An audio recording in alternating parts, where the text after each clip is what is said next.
Hey everyone, कैसे आप सभी। Welcome back to YouTube channel of Brain Wise. So ये चैप्टर यूनिट 2 है, हिस्ट्री ऑफ मॉडर्न जापान की। आपने सब्सक्राइब नहीं किया हो तो प्लीज़ स्किप कर दो, वीडियो चले आओ कहीं और ढूंढने। और सब्सक्राइब कर दिया है तो मोस्ट वेलकम, ठीक है। और मैं तो हर वीडियो में यही बोलता हूँ, आपने सब्सक्राइब किया होगा तो आप पास हो जाओगे, नहीं किया हो तो फेल हो जाओगे, सीधी बात बोलता हूँ मैं। कलयुग है, यहाँ पे टीचर अपना ही फ़ायदा देखेगा, सिर्फ आपका फ़ायदा नहीं करेगा यहाँ पे, है ना। सो मेक श्योर सब्सक्राइब करोगे। Meiji constitution, failure of the parliamentary democracy in Japan.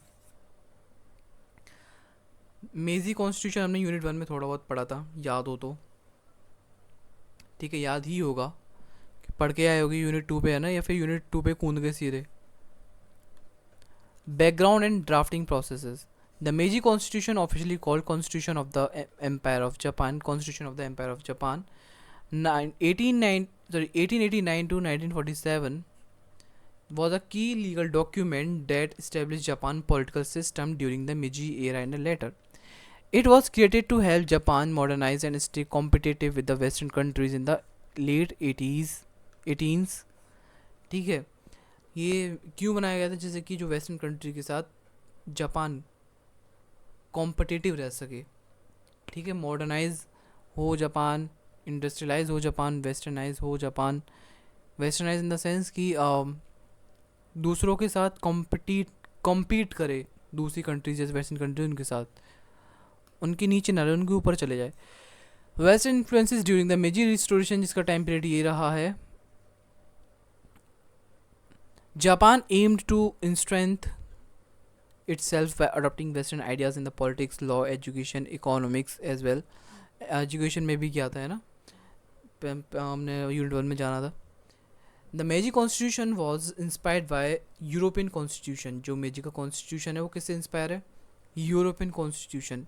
अच्छा मेरे को ये बताओ, जो इंडिया का कॉन्स्टिट्यूशन है वो भी कहीं ना कहीं से इंस्पिरेशन लेके बनाया गया है।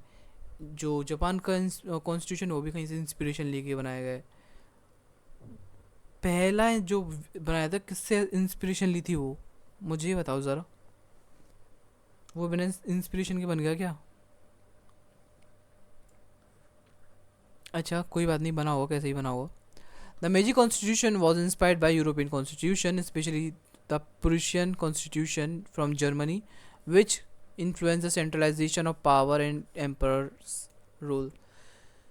ये मतलब कि पर्शिया से स्पेशली बहुत ज़्यादा इन्फ्लुएंस था जापान का कॉन्स्टिट्यूशन, पर्शिया के कॉन्स्टिट्यूशन से बहुत ज़्यादा इन्फ्लुएंस था, जिसमें कि वो बात करते हैं influenced on the centralisation of the power. Power का सेंट्रलाइजेशन होना चाहिए, डिसेंट्रलाइजेशन नहीं, सेंट्रलाइजेशन की बात हो रही है।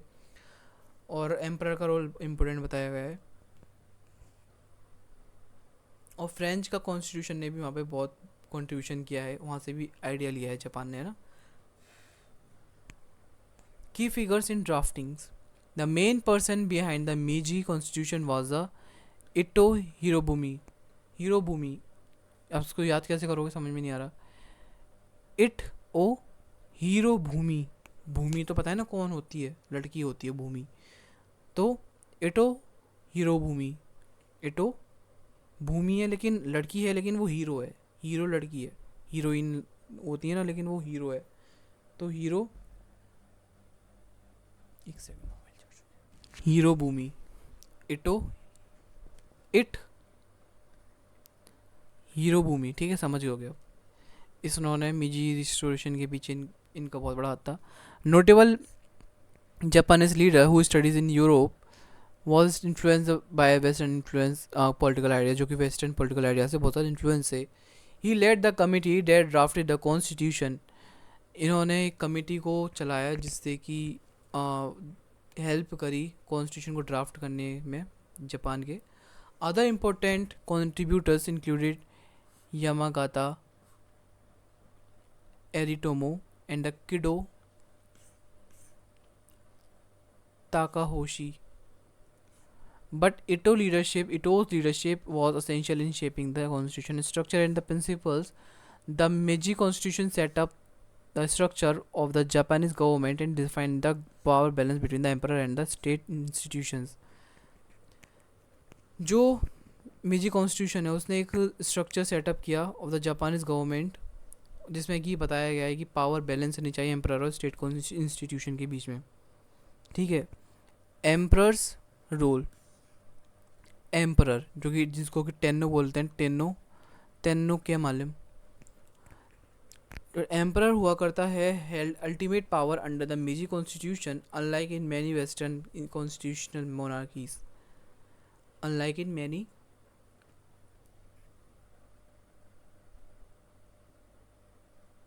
Unlike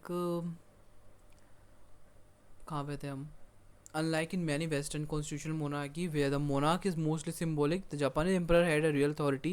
Article 1 stated that the emperor was sacred and inviolable, highlighting the concentration of power in the monarchy. The emperor could issue laws, lead the military, and the veto legislation, although cabinet managed the daily politics under the emperor's guidance. यहाँ पे monarch को ही सब कुछ माना। ठीक है, emperor का role इतना बड़ा रोल था कि मतलब मिलिट्री में भी लीड करेगा, कोई भी इशू लॉ है उसको इशू करना है तो वो भी यही करेंगे हमारे मोनार्क। ठीक है, वीटो लेजिस्लेशन यानी अगर कोई चीज़ पसंद नहीं आई तो उसको कैंसिल आउट कर देंगे, अच्छा लगेगा वही जाएगा, अप्रूव मिलेगा इनसे अप्रूवेज। इसके अलावा separation of powers, the constitution outline the in a separation of powers among the executive, legislative and the judicial branches, but with key limitation. Executive का क्या काम था? The emperor led the executive branch. Emperor ही इसको चलाता है executive branch को, having significant power. इनके पास significant power होती थी जो कि अपॉइंट करते थे मिनिस्टर, डिक्लेयर करते थे वॉर अगर कोई होता है तो। The cabinet and the headed by the prime minister handled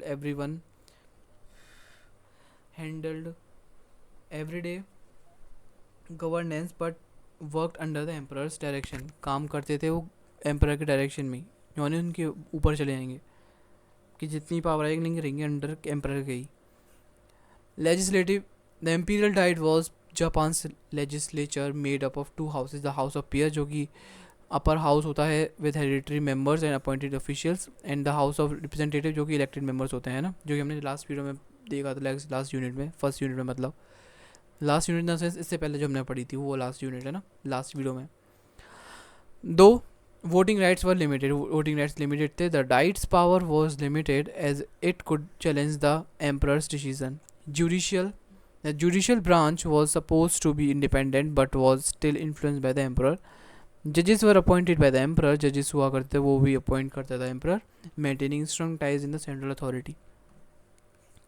ठीक है, पॉलिटिकल इंस्टीट्यूशन देखें तो formation of the diet, diet means imperial parliament. The imperial diet that is और कोक्काई was created under the Meiji Constitution as Japan's national legislature, serving as a key part of the government. It aimed to blend modern political ideas. इसका M क्या होता है? Blend करना modern political ideas को with Japan की जो traditional hierarchy उसके साथ। डाइट यानी इम्पीरियल पार्लियामेंट, उसके दो पार्ट होते हैं, हाउस ऑफ रिप्रेजेंटेटिव जो कि लोअर हाउस होता है, जो हाउस ऑफ पीयर्स जो कि अपर हाउस होता है। अपर हाउस में अपॉइंट किए जाते हैं, लोअर हाउस में इलेक्ट किए जाते हैं। आई होप इतना समझ आ गया होगा पिछली वीडियोज़ और अभी तक। Although the Diet was responsible for discussing the passing laws and power was ultimately limited to the emperor who held the highest authority. The establishment of the Diet was major steps in the modernizing Japan's political system, reflecting the Meiji's leaders' desire to introduce Western political concept while maintaining Japan's imperial traditions. The Diet first met in 1890 and was meant to be place for discussing national policies, but the emperor power was mostly unchallenged. Emperor की power बहुत unchallenged रही, कोई उसको challenge नहीं कर सकता है। मतलब एम्परर मीन्स नॉर्थ कोरिया में जाओ, वहाँ पे आप उसको चैलेंज करके दिखा दो, आपको और आपके 3 पीढ़ियों को इकट्ठा सजाना दे दो। House of representative and the house of Peers, the house of representative and the house of Peers and the role within the imperial Diet. जो हाउस ऑफ रिप्रेजेंटेटिव होते थे, द लोअर हाउस हुआ करता है house of Representative, House of Peer होता है upper house. ठीक है, house of Peer upper house होता है। ठीक है, द लोअर हाउस 500 मेंबर्स होते हैं जो कि इलेक्ट किए जाते हैं by limited group of man with certain income level. They proposed and debated laws and representative the people. लोगों को रिप्रेजेंट क्या करते थे, भाई किसी को दिक्कत हो रही है, एक ग्रुप ऑफ कम्युनिटी को दिक्कत हो रही है, तो पूरी कम्युनिटी उठ के नहीं आएगी, वहाँ से कोई एक इंसान आ जाएगा या फिर जो कि अपनी बात पहुँचाएगा यहाँ तक, वो उनको रिप्रेजेंट करेगा, ठीक है। But their power was restricted bye the emperor. 500 लोग मेंबर होते थे, इलेक्टेड होते थे, ठीक है। और अपर हाउस होता था जो कि अनइलेक्टेड मेंबर होते थे, इंक्लूडिंग नोबल्स, अमीर लोग, अनअपॉइंटेड ऑफिशियल, इनको अपॉइंट किया जाता था, एंड अदर विद टाइटल्स, जिनके पास टाइटल्स हुआ करते थे वो भी इसमें आते थे। Members serve for life and had significant influence, especially in revising laws from the House of। पहले देखो इधर जाते थे हाउस ऑफ लॉ रिप्रेजेंटेटिव में, लॉ कहते थे, फिर यहाँ से आगे रिवाइज किए जाते थे। हाँ ठीक है, हाँ ठीक है, ये नहीं ठीक है, अगर ठीक होगा तो पास कर देंगे, नहीं होगा तो वापस भेजेंगे, फिर वापस ऊपर से चेंज हो गया फिर दोबारा देखेंगे, ठीक है। However the lower house they also had to follow the emperor's authority. Lower house की तरह इसको भी, बेशक हो अपर हाउस हो, लेकिन इसको फॉलो करनी पड़ेगी एम्परर की अथॉरिटी, ठीक है। दोनों हाउस इंपॉर्टेंट है लॉज मेकिंग के लिए, ठीक है। द सिविल, ठीक है ठीक है ठीक है, बहुत बार ठीक है बोलता हूँ, थोड़ा सा समझना, ठीक है। देखो दोबारा, ठीक है ठीक है ठीक है। Civil rights and the responsibilities, rights of the subjects and the limitations, okay. Under the Meiji constitution जापानी सिटीजन, जिनको भी बोला करते हैं सब्जेक्ट, जो जापानी सिटीजन को सब्जेक्ट बोलते हैं उस टाइम पे, were given limited civil rights, कुछ सिविल राइट दिए गए। These rights were seen as the privileges granted by the emperor rather than inherit rights as its many western countries. ये जो राइट्स देखे जाते थे, कुछ छूट है जो कि एम्परर दे रहा है, ना कि कुछ ऐसे जो कि वेस्टर्न कंट्रीज़ में बोलते थे कि हाँ ये तुम्हारे इनहेरेंट राइट्स है, ऊपर से तुम्हें भगवान ने दिए हैं, ठीक है। While the constitution listed some freedom and it also impose restriction that reinforce emperor's powers, granted rights. Subjects यानी जो जापान के सिटीजन्स हैं, had rights to freedom of speech, कुछ भी बोल सकते हैं, assembly freedom, right to assembly, association, religion, property. However, these rights were granted at the emperor's discretion and could be taken away if needed. ये ले सकते हैं अगर ज़रूरत पड़ी तो, वैसे नहीं लेंगे, अगर ज़रूरत पड़ी तो ले लेंगे। Limitation, the constitution allow the emperor and the government to suspend these rights during crisis, wars or trade to public order. Constitution allow करते हैं एम्परर को और गवर्नमेंट को सस्पेंड कर दें सारे राइट्स कोई क्राइसिस के दौरान, ठीक है, वार के दौरान, किसी थ्रेट के दौरान जो पब्लिक ऑर्डर में हो रहा है या पब्लिक ऑर्डर को मिल रहा है। लॉ जैसे कि press law of 1909 limited criticism of the emperor and the government. इसने मतलब बोलते हैं लोगों को कुछ भी बोलने का अधिकार देते, फिर देखते थोड़ी हैं क्या बोलना है क्या नहीं बोलना, उनको सब बोलते ही चले जाना है ना। जैसे मैं कुछ भी बोल जा रहा हूँ, जैसे मैंने कुछ पिछली वीडियोस में बोला था, पास हो जाएंगे जो सब्सक्राइब करेगा, जो नहीं करेगा वो नहीं होंगे, अभी भी बोल दिया मैंने। एनीवेज क्या हुआ था, ये जो प्रेस लॉ था 1919 का, उसने क्या करा था, एम्परर की बेइज्जती करने लग गया, गवर्नमेंट की बेइज्जती करने लग गया, क्रिटिसाइज करने लग गया उनको। The government had also extensive policy power to suppress any movement seen as threat. Government के पास इतनी पावर है कि वैसे कोई मूवमेंट देखती है तो उसको सप्रेस करने का भी हिम्मत रखती है government. Responsibilities and duties of citizens along with rights, the Meiji constitution stress the responsibilities of Japanese subjects, reflecting the authoritarian nature of government, obedience to the emperor. The main duty of the citizens was to show loyalty to the emperor and the state. ये बात अच्छी है, मतलब कि जो आपको rule कर रहा है उसको आप उसके साथ लॉयल रहो, ठीक है।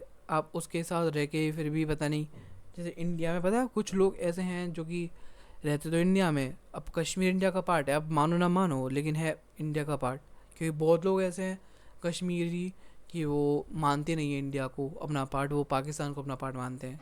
क्योंकि बहुत से जो पहलगाम के बाद के जितने इंटरव्यूज़ यूट्यूब पे आ रहे हैं मेरे, तो उससे मुझे ये पता चलता है मोस्ट ऑफ द कश्मीरीज़ हैं, नॉट सारे नहीं लेकिन कुछ बहुत कोई, वो मानते हैं कि पाकिस्तानी उनका जो भी है उससे पाकिस्तान है। क्या कर दिया पाकिस्तान वालों ने तुम्हारे लिए जो उसके लिए इतना मारे जाते हो। मिलिट्री सर्विसेज मतलब कि बताना था, अब पाकिस्तान ने क्या कर दिया, सब मरे जाते हो। भाई आप इंडिया के लिए लॉयल नहीं हो, है ना। अब भाई अब ये तो देख रहे हो, आप अपनी तरफ से देख रहे हो, चलो गवर्नमेंट आपकी बात नहीं समझती, लेकिन आपने कभी गवर्नमेंट बन के सोचा कि आप पे क्या क्या खतरा हो सकता है उस जगह, तो मैं वहाँ पे क्या मतलब कि कौन सा लॉ लगाना चाहिए, कौन सा नहीं, कौन सी गवर्नमेंट लगानी चाहिए, क्या मतलब है ये सब सोचने का। आपको तो पाकिस्तान के साथ जाना, जाओ पाकिस्तान के साथ, फिर आपको भी पानी के लाले पड़ेंगे। Military service, citizens were expected to serve in the military. Citizens को सर्व करना होता था मिलिट्री में जब ज़रूरत पड़ती थी, जब उनको बुलाया जाए, जब उनको करना पड़ेगा। Japan sought to modernize and strengthen its military. Japan modernize के लिए मॉडर्नाइजेशन चाहता था और अपनी मिलिट्री को स्ट्रेंथन करना चाहता था, मजबूत बनाना चाहता था। Conscription laws required young man to serve for a period. Public duties, citizens were also expected to help the country through public service and work promoting। Actually मेरे को कुछ दिखाई नहीं दे रहा प्रॉपर, एक्चुअली सुबह से स्क्रीन के सामने मेरी आंखें गड़ी हुई हैं, क्योंकि आपके एग्ज़ाम्स आ रहे हैं, सेकंड ईयर के बच्चों के, फर्स्ट ईयर के बच्चों के एग्ज़ाम आ रहे हैं। वो टेलीग्राम चैनल खोल के देखना कई मैसेज आते हैं यहाँ पे। अब मीटिंग होती है 10:30 बजे सैटरडे को, तो वो बोलते हैं इतने प्यार से, तो मैं उनसे भी प्रॉमिस कर देता हूँ कि हाँ मैं ठीक है बना दूंगा। अभी रात को मेरा 3-4 बजे वीडियो में रिकॉर्ड कर रहा हूँ, मतलब कि 24 घंटे हो जाएंगे, पता ही नहीं चलेगा। This focus on the civic duties highlighted the idea that the represented the emperor will. ये दिखाता है, क्या दिखाता है, पब्लिक ड्यूटीज़ की हाईलाइट करता है idea that the state representative, the पूरी स्टेट रिप्रेजेंट करता है एम्परर की विल, जैसे एम्परर चाहता है, ठीक है। मेरा जो गले का ऊपर वाला पार्ट होता है पूरा सूखा पड़ा है, वहाँ पे सूखा पड़ गया, पानी नहीं मिल रहा। पाकिस्तान में नहीं जी रहा, लेकिन पानी पी रहा हूँ, फिर भी पता नहीं क्या ऊपर खराश हो गई है बोलते ही बोलते। Overall the Meiji constitution set up a relationship where rights were conditional. जब मन होगा, अगर इसको ऐसी दिक्कत आएगी, क्राइसिस आएंगे, तो आपसे राइट्स ले जाएंगे। Failure of parliamentary democracy and militarism and fascism क्या बोलते हैं इसको, fascism. Early challenges and political turbulence. पानी पी लो आप सभी, थोड़ा सा फ्रेश हो जाओ। हो गए, मैं भी हो गया, चलो। वीकनेसेस इन मेजीज कॉन्स्टिट्यूशन। पहले मेजी की कॉन्स्टिट्यूशन में कुछ वीकनेस भी आने लग गई है ना। वीकनेस यानी कमजोरी, यानी खाना पीना सही नहीं हो पा रहा था, तो कमजोरी आ गई है ना। वैसे ही तो कमजोरी है, बायो वाले बच्चे को कमजोरी कैसे आ रही है, आपको पता होगा। मेजी constitution had serious flaws that made it hard for Japan to develop a stable parliamentary democracy। कुछ सीरियस फ्लॉज थे जिसने कि मुश्किल बना दी जापान को, जिससे कि वो स्टेबल डेमोक्रेसी बना सके, पार्लियामेंट्री डेमोक्रेसी बना सके। Major problem was that emperor had absolute power, क्योंकि एम्परर के पास एब्सोल्यूट पावर थी। कॉन्स्टिट्यूशन पावर होती है फिर भी चल जाती। Although there was bicameral legislature the imperial diet, the emperor could dissolve the house of representatives. Emperor के पास इतनी पावर है, डिसॉल्व कर सकता है house of representative and the house of, और वो खुद ही चुन सकता है अपने important officials include prime ministers. Emperors had also had full control over the military की पूरा कंट्रोल है, which allowed military leaders to interfere in the politics. जिसमें कि क्या अलाउ करता है मिलिट्री लीडर्स, जिससे कि इंटरफेयर कर सकें पॉलिटिक्स में, है ना, कभी काम पड़ने पे। This setup made the political system unstable since the cabinet and the parliament could not be fully control the government और मिलिट्री। अभी भाई इतनी अच्छी अच्छी बातें बढ़ रहे हैं ऊपर, लगता था कि कभी इसमें फ्लॉ नहीं आएगा, मतलब फ्लॉलेस चल रहा है। अब देख रहे हैं, अब ऊपर जब मैं पढ़ा उसमें शक होने लग गया मैं खुद पे, है ना, कि ऐसा भी था। ऊपर बता रहे हैं कि अच्छा था, रिस्टोर हो गया। मेजी कॉन्स्टिट्यूशन आ गया, ठीक है भाई, मजा आ गया। भाई हो क्या रहा है, ये भाई हो क्या रहा है, मतलब अभी कुछ पढ़ रहे हैं, अब कुछ पढ़ रहे हैं। अच्छा, political parties and the their struggle for power. During Meiji time पे, अर्ली मिजिट पीरियड, कुछ पॉलिटिकल पार्टीज़ ने फॉर्म स्टार्ट कर दिया, फॉर्म करना। ठीक है, कुछ पॉलिटिकल पार्टीज फॉर्म हुई बेसिकली, है ना। लेकिन the move toward democracy was slow. जो जो जा रहे थे ना, जो एक स्टेप था वो थोड़ा स्लो था डेमोक्रेसी की तरफ जाने वाला। Even with the imperial diet established in 1890, political parties had little power। political parties के पास पावर थी लेकिन ज़्यादा नहीं, थोड़ी बहुत नाम के नाम, जैसे नाम जैसी, जैसे कॉलेज वाले लोगों पे पास होते पावर, उतनी से। often struggled to influence the government। The Meiji oligarchs, who were the leaders after the 1868 Meiji Restoration, still held significant power and often undermined the parties. This struggle power within the divided parties system weakened the parliamentary democracy। यही struggle था power का, उसने divide कर दिया parties को और week कर दिया पार्लियामेंट्री डेमोक्रेसी को। जो लीडर थे यूजुअली एलाइट लोगों को चूज़ किया जाता। Popular movements had little impact. Popular movements को कुछ ज़्यादा भाव नहीं दिया जाता था। सोशल और इकोनॉमिक फैक्टर देखें तो impact of economic crisis and social unrest. Economic problem हुई थी specially in the early 20th century में। वर्सन जापान पॉलिटिकल इशू, जिसने कि अगर कोई, जैसे हमने पिछली वीडियो में बात कर रही थी, पैसों के बिना कुछ भी नहीं है, नहीं आज के टाइम पे, नहीं पहले के टाइम पे। ठीक है, पैसे के नाम पे तो दोस्ती टूट जाती है ना, पैसे देने ना पड़ जाए या फिर पैसों के लिए कुछ होना जाए तो पैसे के लिए हटाओ, अब नहीं। ठीक है, सो ऐसे ही यहाँ पे पैसों की तंगी चलने लगी तो भाई जापान की पॉलिटिकल इश्यूज, पॉलिटिक्स में बहुत पैसा लगता है। ठीक है, 4,000-5,000 लेके लोग फरार हो जाते हैं। Rapid industrialization created a large economic gaps, leaving many farmers and workers in poor conditions. This led to widespread social unrest and protest, including strikes in 1920 and 1930s. The government's failure to address economic inequality, government fail हो रही इसमें कि वो बता सके inequality हो रही है इकोनॉमिक पैसों वैसों बांटने में, led to the growing disillusionment and disillusionment with the political system. Influence of the Great Depression of Japan. The Great Depression जो कि 1929 में हुआ था, severely affect the Japan economy. इसने बहुत गंदे तरीके से अफेक्ट किया था जापान की इकोनॉमी को। एक्सपोर्ट्स ड्रॉप, एक्सपोर्ट हो गए थे ड्रॉप, इकोनॉमी के जो प्राइस, एग्रीकल्चर के प्राइस है वो भी गिर गए थे।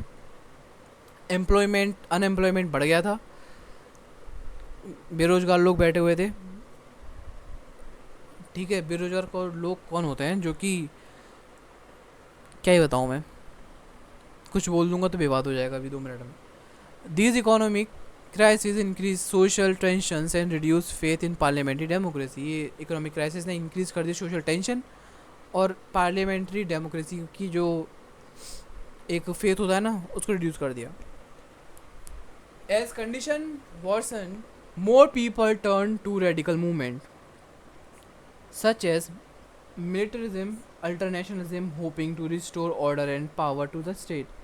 These economic difficulties made extreme ideologies more appealing, destabilizing Japan's political system and pushing it towards authoritarianism and militarism. A rise of militarism,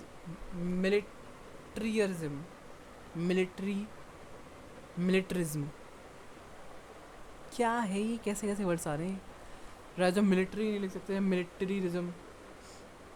militarism, rise of militarism, role of military in the politics. The military become very influential in Japanese politics, especially after the 1920s के बाद ही बहुत ज़्यादा influential हो गई Japan की politics में। The Meiji constitution gave the emperor supreme military authority. मेजी constitution के बाद एम्परर के पास सुप्रीम मिलिट्री अथॉरिटी होगी, उसके पास जो वो चाहे वो करे, making the military independent of civilian control. By 1930s, military officers played a significant role in shaping Japan's policies. They saw themself as protector of Japan, वो खुद को मानते थे हम जापान के प्रोटेक्टर हैं और जापान की जितनी भी इज्जत है हमारे हाथों में. एम्परर्स विश, ठीक है. Event like Manchurian incident 1931 and where military officers invaded Manchuria without civilian approval highlight the military's growing power. Key military figures and their ideologies. Leaders like टोजो तो वो होती थी ना माउथ फ्रेशनर, ऐसे से याद कर लेना.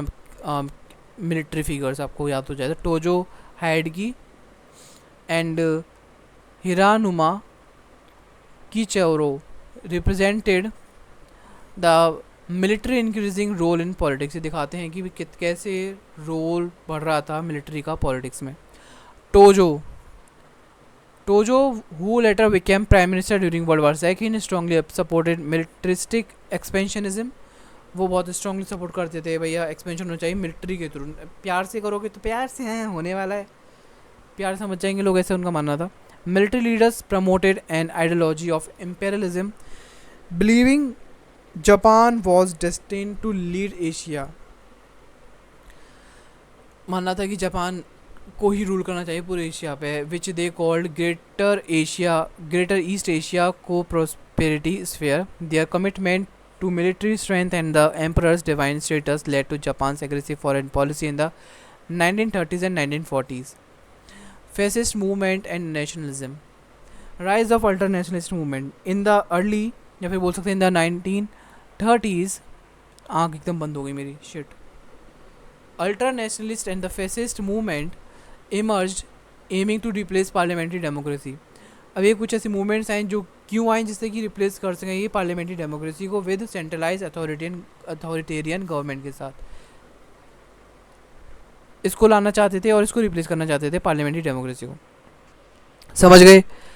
These groups emphasize loyalty to the emperor, post militarism and imperial expansion. Organization जैसे कि the Black Dragon Society and the imperial way faction called for the overthrow the democratic institution and establishment of the nationalist and authoritarian state. वो चाहते थे कि भाई ये सारी जो चीज़ें हैं डेमोक्रेटिक इंस्टीट्यूशन को हटाओ और एक नेशनलिस्ट अथॉरिटेरियन स्टेट को लेके आओ.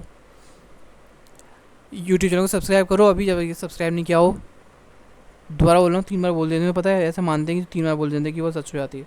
अगर हम सब्सक्राइब नहीं किया हो तो पास ना होगे, सब्सक्राइब कर दोगे तो पास हो जाओगे अच्छे ना मार्क्स से, बहुत अच्छे मार्क्स से. आइडियोलॉजिकल फाउंडेशन ऑफ एंड की events. Japanese fascism was based on the mix of Shintoism, militarism and the ultra-nationalism. Fascists believed in the divinity of the emperor and saw Japan as a destined to lead the Asia. इनका ये था कि भैया जो emperor है वो भगवान का भेजा हुआ दूत है जो कि हम पे रूल कर रहा है. और ये देखते थे जापान की ये किस्मत है कि वो एशिया को लीड करेगा. इंपॉर्टेंट इवेंट्स जैसे कि मंचूरियन इंसिडेंट 1931 में हुआ, द सेकंड सीनो जापानीज वार 1937 में हुआ. सीनो बोलते हैं चाइना जापानीज वार, ठीक है. And the Japan entry into the world war second were driven by the this ideology aiming to the expand of the Japan power in Asia. End of parliamentary democracy, assassinations and political purges. By the mid 1930s में, basically mid की बात कर रहे हैं, I think 35 या फिर 34, 36 कुछ भी हो सकता है. Political violence increase as a military and ultranationalist sought to eliminate opposition. उन्होंने कहा था एलिमिनेट करेंगे अपोजिशन जो हमारे सामने खड़ा होगा उनको मारेंगे. Key leaders and the officials who oppose militarism were targeted. जो इसको अपोज कर रहे थे उनको टारगेट किया गया, ठीक है. इसके अलावा द 1932 में 15 incident where prime minister Inukai was assassinated. इनको मार दिया गया, इनकी हत्या कर दी गई, इनका मर्डर कर दिया गया, इनको असैसिनेट कर दिया गया. Mark the turning point towards the military dominance. Another significant event was the 1936 February 26 event incidents where when young military officer attempt a coup against the civilian government. Although unsuccessful, it showed the deep division in the political and the military establishment, जो कि indicate करता है end of the effective parliamentary democracy Japan में ख़त्म हो गई अभी.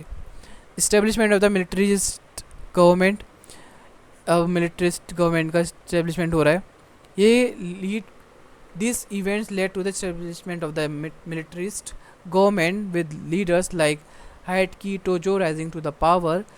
By the late 1930s and the early 1940s, Japan was effectively under the military control, political parties were sidelined, and civilian influence was greatly reduced. जो civilian influence है वो reduce हुआ काफ़ी हद तक.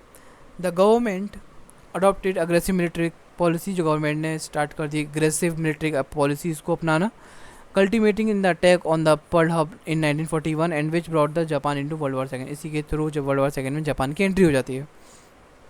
हमने फर्स्ट ईयर में जाना, सेकेंड सेमेस्टर में आना ही कॉजेज ऑफ यूएसए की एंट्री इन द वर्ल्ड वार, है ना. अब हम पढ़ रहे हैं इसमें जापान की entry in the world war second. Impact on society and foreign relations. Effect हुआ जापानी सोसाइटी और कल्चर पे भी. As Japan became the militaristic and fascist society and culture underwent significant changes. कुछ चेंजेस से अंडरवेंट मतलब जा रहे थे, फेस करने पड़े उनको changes. Nationalist became centre of the life.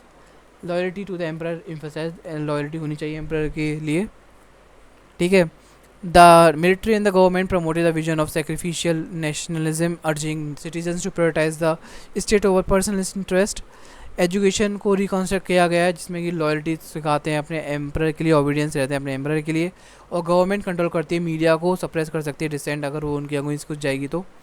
Leading to the loss of freedom and the expression. ये क्या करता है, फ्रीडम ऑफ एक्सप्रेशन को ख़त्म कर देता है. Aggressive foreign policy expansionism.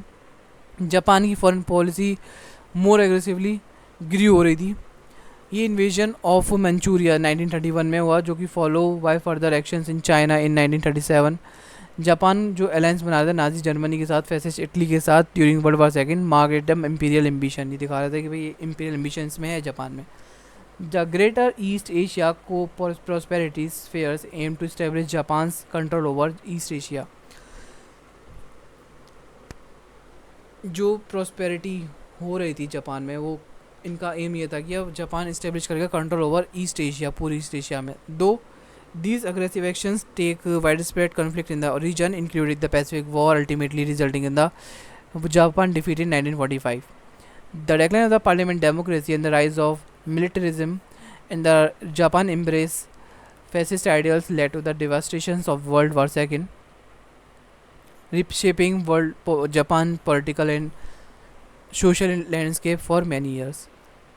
ठीक है, ये कुछ रीजंस रहे. अब इसके बाद यूनिट 3 है. यूनिट 3 के बाद यूनिट 4, इसके बाद हमारा ये वाला 4 तक कंप्लीट हो जाएगा. Unit 3 and 4 remaining. 1 हो चुकी है कंप्लीट, उसको देखना. और all the best for exam. Yes, मेरे को भी ऑल द बेस्ट बोलना है क्योंकि मेरा भी एग्ज़ाम है सेम चीज़ का. So yes, bye bye, thank you so much.